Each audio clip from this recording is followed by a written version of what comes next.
গাঁজা তো মানুষ বানায় না, এ গাছ আল্লাহ বানিয়েছে। এজন্য গাঁজা খাওয়া বৈধ, এটা সিদ্ধি। এই করে ফতোয়া দিয়ে দোতারা একটা টান মারে, টুনটুন টুনটুন। আর ওর চেহারা দেখবেন যে ওদের মোজ দিয়ে পুরা দেহটারে পায়জামা বানায় ফেলছে। চুল এই দিক দিয়ে পড়ছে, গিরা পর্যন্ত মোজও পড়ছে। সেদিন একজন দেখলাম ওদের পক্ষ নিয়ে খুব কথা বলছে। এর আগে এই লোকটার কথাবার্তা কিছু কিছু ভাল লাগতো। নামটা যেন কি, আপনাদের কাছ থেকে শুনলাম। ওই লোকটার মোচ এই দিক দিয়ে পেঁচাই এই পর্যন্ত আনছে, আর এদিক দিয়ে এদিক আনছে। ওই মোচওয়ালাদেরকে বুঝাই যায় না ওর ঠোঁট কোন জায়গা। 3টে টর্চ লাইট মারলেও আপনি ঠোঁট খুঁজে পাবেন না। ওরে যদি ঘন ডাল খাওয়াই দেওয়া যায় আর মুখ না ধয়, কি মনে হবে? হ্যাঁ, পায়খানা করেছে মাগার পানি ব্যবহার করে নাই, কারণ ওর আগা মাথা তো কিছুই বোঝা যায় না। এই বজ্জাত এর মধ্যে ওদের নেতৃত্ব দিচ্ছে যে ওরে অ্যারেস্ট করা মানে আমারে করা। উনি কোথাকার কে? নাস্তিক বজ্জাত ফরহাদ মাজার। সে ডাইরেক্ট বলছে, তা ওদের পক্ষ নিয়েছে। গুড়া আগা গুড়াইও নাস্তিক। আর আমি আপনাদেরকে বলি, আল্লাহিল আযীম, আল্লাহ শপথ করে বলছি, ওদের কোন রকম পক্ষ যদি আপনি নেন, আপনিও নাস্তিকদের পক্ষ নেওয়ার কারণে কিয়ামতের ময়দানে এই মোচওয়ালাদের সাথে আপনার হাসর হয়ে যাবে। খবরদার। আমরা আসলে মূর্খতার কারণে, কোরআন হাদিসের জ্ঞান না থাকার কারণে শয়তান 24 ঘন্টা সূক্ষ্মভাবে আমাদেরকে এইভাবে ঈমান থেকে ডাইভার্ট করে দেওয়ার জন্য চেষ্টা করছে। শয়তানের সূক্ষ্মতা কি জানেন? আপনি বলবেন যে মানবিক কারণে। মানবিক কারণে আমরা চাই না তাদেরকে আইনে তাদেরকে ধরুক। আমরা নিজেরা আঘাত করতে চাই না, এটা আমি পক্ষে না। কিন্তু আইনের আওতায় এনে তাদেরকে অবশ্যই শরিয়াত অনুযায়ী অথবা এই দেশীয় দণ্ডবিধি যেটা রয়েছে সে অনুযায়ী তাদের বিচার করা উচিত। ধর্মীয় অনুভূতিতে চূড়ান্ত চরম আঘাত দেওয়ার কারণে অবশ্যই চূড়ান্ত বিচার হওয়া দরকার। আপনারা কি বিচারের পক্ষে না?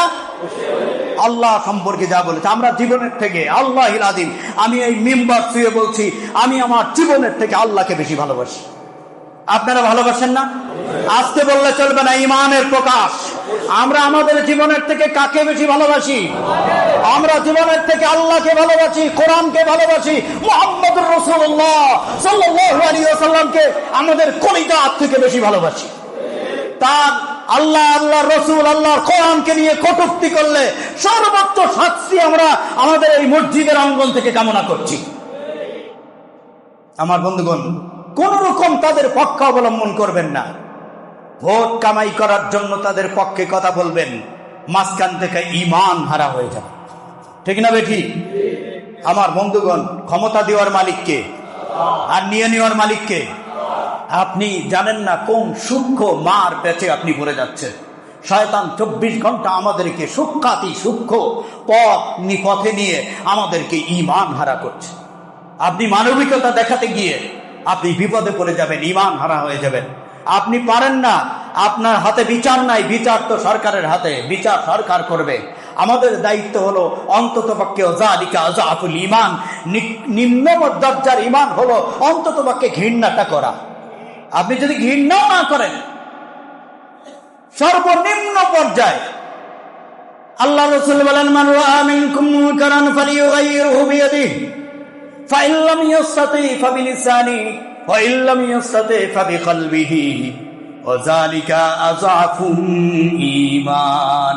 আল্লাহ নবী বলেন, সমাজে যদি কোনো খারাপ দেখো, কোনো অন্যায় দেখো, আল্লাহর বিরুদ্ধে কথা বলছে, নবীর বিরুদ্ধে, কোরআনের বিরুদ্ধে কথা বলছে, তাহলে তোমার যদি ক্ষমতা থাকে, ফালিয়ুগাইয়িরহু বিয়াদিহি, হাতের দ্বারা পরিবর্তন করে দাও। তাগাইয়্যুর মানে বাধা দেওয়া নয়, তাগাইয়্যুর শব্দের অর্থ হলো পরিবর্তন করে দেওয়া। হাতের দ্বারা অন্যায় সরিয়ে ন্যায়টা কায়েম করে দাও। বলেন সুবহানাল্লাহ। আর যদি তোমার সেটা ক্ষমতা না থাকে, ফালিয়ুগাইয়িরহু বিয়াদিহি ফাইন লাম ইসতাতি, এটা যদি তুমি না পারো, ফাইল্লাম ইয়াস্তাতি ফাবিলিসানিহি, জবান দিয়ে বলো। এই যে আপনারা বলছেন এটা অন্যায়, আল্লাহকে গালি দিয়েছে, এটা ঠিক নয়, এই যে আপনারা জবান দিয়ে বলছেন, দ্বিতীয় স্তরের ঈমান, বলেন সুবহানাল্লাহ। আল্লাহকে গালি দিয়ে কি সে ঠিক করেছে? আপনারা বলেন ঠিক করেছে? ঠিক করে নাই।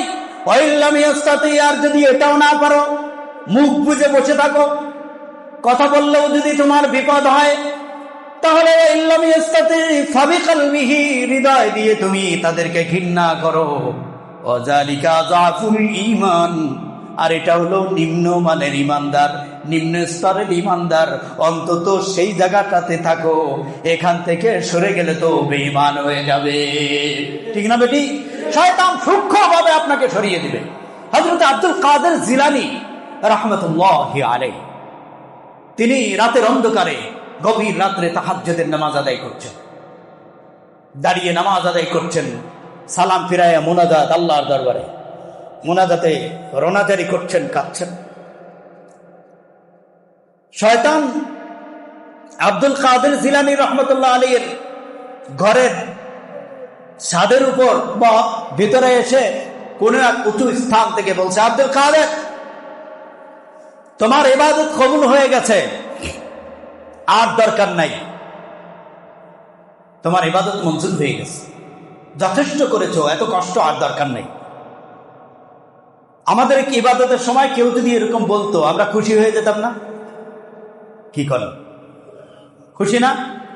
যে তোর ইবাদত কবুল হয়ে গেছে, নিশ্চয়ই এটা আসমানি মেসেজ, তোর ইবাদত কবুল হয়ে গেছে, আর দরকার নাই। আমরা খুশি হয়ে যেতাম, কারণ আমাদের সেইটুকুন জ্ঞান না থাকার কারণে যে এরকম তো বলার কথা না, এটা তো আল্লাহ বলবেন না। হযরত আব্দুল কাদের জিলানী রাহমাতুল্লাহ আলাইহি বললেন, ভাবলেন যে এটা তো হওয়ার কথা না, এটা নিশ্চয়ই শয়তানের কাজ। বলেন তো কার কাজ? শয়তান আমাকে বিভ্রান্ত করার জন্য, ডাইভার্ট করার জন্য শয়তান এমনটি করছে, এরকম কথা বলছে। হযরত আব্দুল কাদের জিলানী রাহমাতুল্লাহ আলাইহি সাথে সাথে বললেন, লা হাওলা ওয়ালা কুওয়াতা ইল্লা বিল্লাহিল আলিয়্যিল আযীম, শয়তান দূর হ, কারণ আমি কোরআন হাদিসের আলোকে যতটুকু জানি, এমনটি ঘটার নয়, এমনটি মেসেজ আসার নয়। শয়তান সুযোগ পেয়ে গেল, সে বলছে, আব্দুল কাদের, তুমি তোমার জ্ঞানের কারণে, তুমি তোমার এলমি ইস্তাদাদ, এলমি সক্ষমতা, কোরআন হাদিসের জ্ঞান থাকার কারণে তুমি আজকে বেঁচে গেলে। আব্দুল কাদের জিলানী রাহমাতুল্লাহ আলাইহি দেখলেন, এটাও তো আর একটা ষড়যন্ত্র, কোরআন হাদিসের জ্ঞান আমাকে বাঁচায় নাই, বাঁচিয়েছেন কে?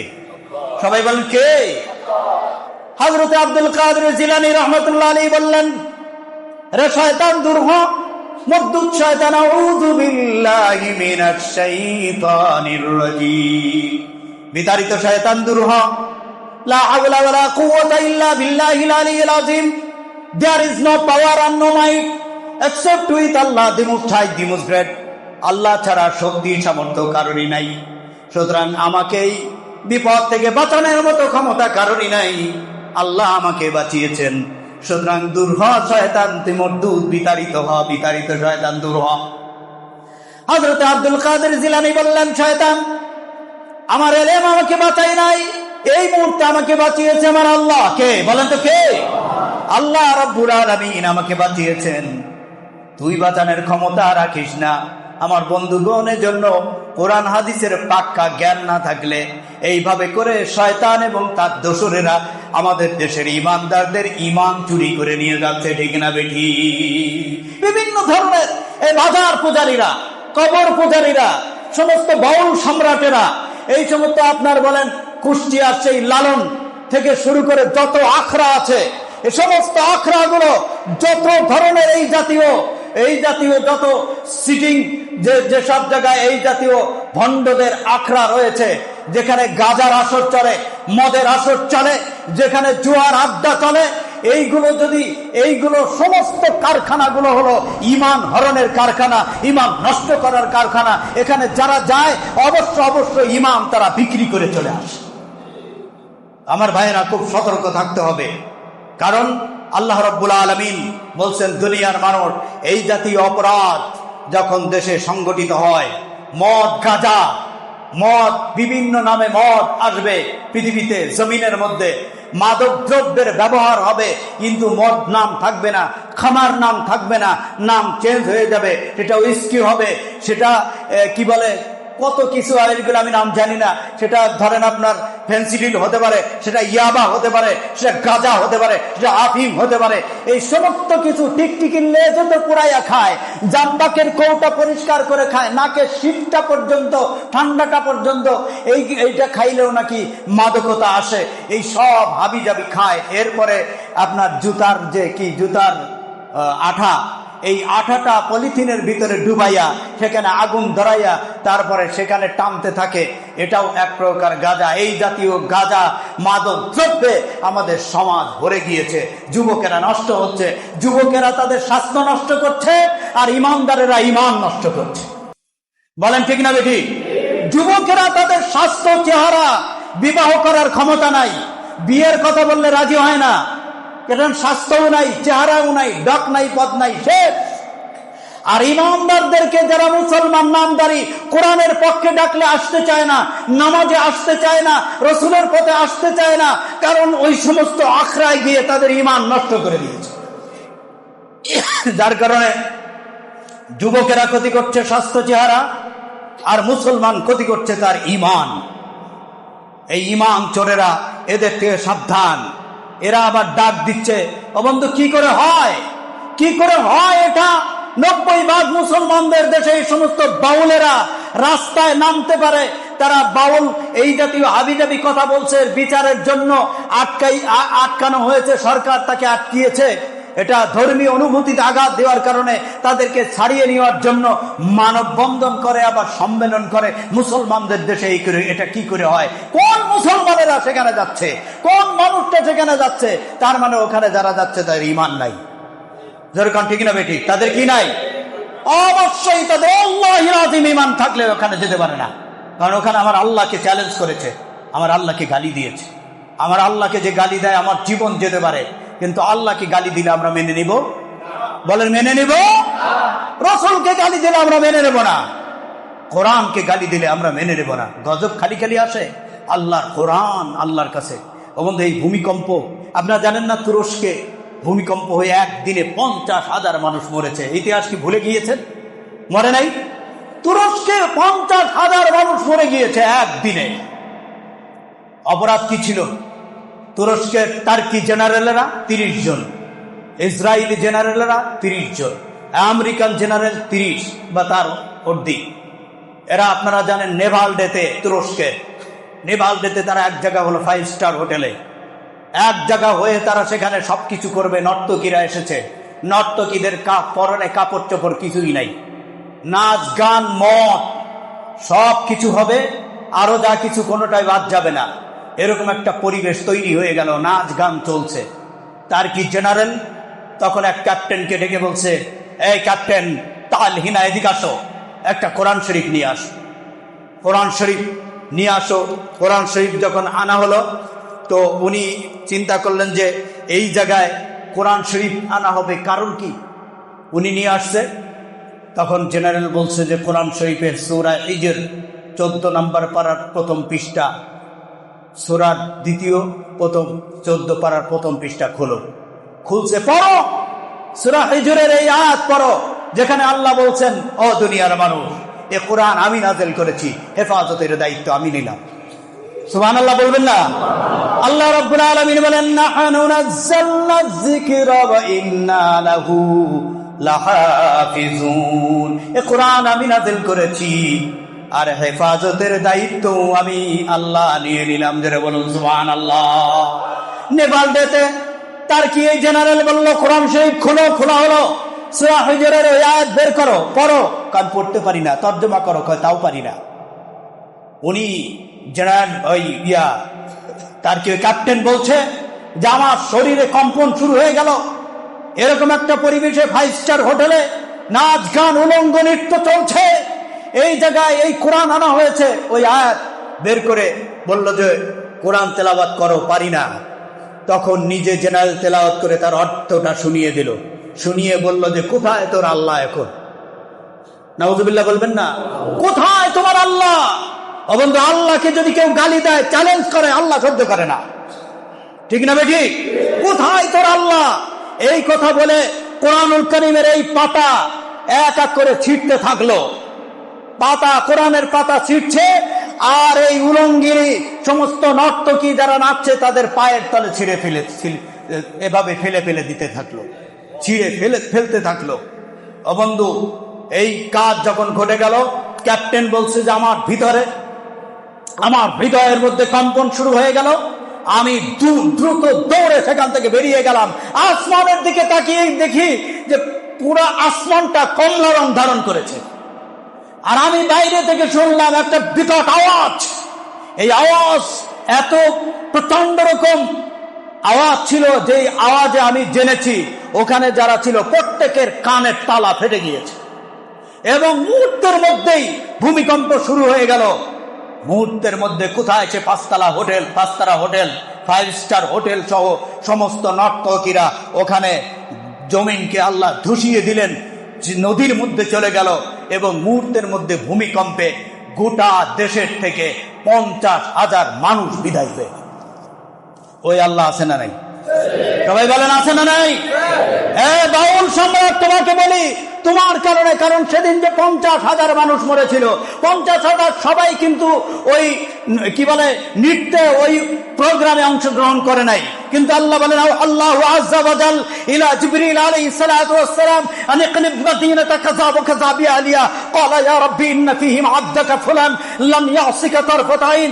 জিবরিল আমিনকে আল্লাহ বললেন অমুক এলাকা ধ্বংস করে দাও, ধসিয়ে দাও। জিবরিল বললেন ধসিয়ে দেব, কারণ কি? এই অপরাধী তারা জেনা করছে, বেঈমানি করছে। আল্লাহ, ওখানে তো কিছু লোক আছে যারা আল্লাহ আল্লাহ করে 24 ঘন্টা। আল্লাহ রাব্বুল আলামিন বললেন ওদের সহ ডুবিয়ে দাও, কারণ এখানে জেনা হচ্ছে, বেবিচার হচ্ছে, চুরি হচ্ছে, গাঁজাখড়ি হচ্ছে, মদ্যশালায় মদ পান হচ্ছে, একদম ফ্রি স্টাইলে জেনা চলছে। ইমানদারেরা তারা চোখ বন্ধ করে বাড়িতে যায়, চোখ বন্ধ করে মসজিদে আসে, বাধা দেয় না। সুতরাং ওদেরকে আল্লাহু আযজা ওয়া জাল আন ইকলিব মাদিনাতা কাযা ওয়া কাযা, ওদেরকে সহ ওখানে ডুবিয়ে দাও। কারণ ওরা অন্যায় দেখে প্রতিবাদ করে না, অন্যায়ের পক্ষে নাই, অন্যায়ের ব্যাপারে তারা মাথা কি বলে উঁচু করে একটা কথা বলে না, ওদেরকে সহ। আপনারা জানেন 50,000 মানুষ সবাই অপরাধী ছিল না, অপরাধীর সাথে নিরপরাধ মানুষও চলে গেল। ডুবুরি নামানো হলো, যেখানে নদী গর্ভে বিলীন হয়ে গেছে, সেখান থেকে তাদেরকে এক এক করে লাশ তোলা হচ্ছে। 300 জোড়া পাওয়া গেল যারা সকলে জেনায় লিপ্ত ছিল। যারা বলেন না নাউজুবিল্লাহ, 300 জোড়া পাওয়া গেল যারা জেনায়। আমি অথেন্টিক কথা বলছি, আপনারা খবর নিয়ে দেখেন, যারা জেনায় লিপ্ত ছিল। আমার বন্ধুগণ, ফ্রি স্টাইলে বাংলাদেশে জেনা চলছে, বন্ধু চলছে। বিজিএফ কি বলে, যে আমার জিএফ আমার এটা হলো বান্ধবী, আমার প্রেমিকা, এভাবে করে মা বাবা আপনারাও ছেড়ে দিন। জেনা চলছে 24 ঘন্টা, কাতা কাল্লা সহ্য করে। এজন্য আল্লাহর পক্ষ থেকে গজব নাজিল হচ্ছে, আল্লাহ বিরুদ্ধে গালি দিচ্ছে। আল্লাহকে যে গালি দিছে, আপনারা তো একটা কথা বললেন না? আল্লাহকে যে গালি দিয়েছে, আপনারা কেন যারা কথা বলেন নাই, যারা এই ব্যাপারে সামান্যতম কথা বলেন নাই, আল্লাহ পক্ষে যারা অবলম্বন করেন নাই, বোমা শয়তানে পরিণত হবেন কিয়ামতের ময়দানে। কেন আপনি কথা বললেন না? আমার বন্ধুগণ, আল্লাহ আমাদেরকে, আপনারা যদি কথা বলতেন, সরকারের টনক নড়ত, সরকার এই ব্যাপারে বিচারটা ত্বরান্বিত করতো। ঠিক না বেঠিক? সবার কথা বলা উচিত নাকি উচিত নয়? যারা আল্লাহর লোক, যারা আল্লাহর দলের লোক, কথা বলবেন। আল্লাহ আমাদেরকে এই জাতীয় অপরাধ থেকে হেফাজত করেন। যারা বলেন আমিন।